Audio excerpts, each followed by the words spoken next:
Henry law important है। Henry law क्या बोलता है कि सोल्यूबिलिटी जो गैस की है वो सीधे प्रोपोर्शनल होती है जो पार्शियल प्रेशर ऑफ गैस के, यानी सोल्यूबिलिटी सीधे प्रोपोर्शनल है पार्शियल प्रेशर के। Okay, partial pressure proportional, M का मतलब है यहाँ पे सोल्यूबिलिटी, तो एक कांस्टेंट आ जाता है यहाँ पे के एच।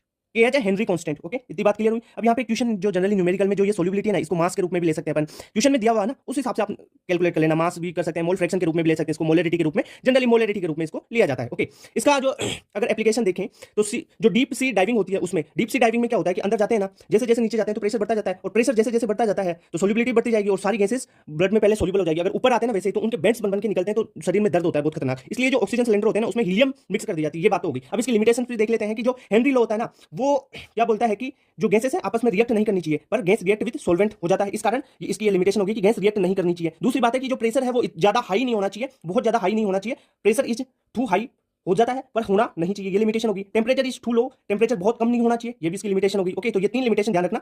ओके।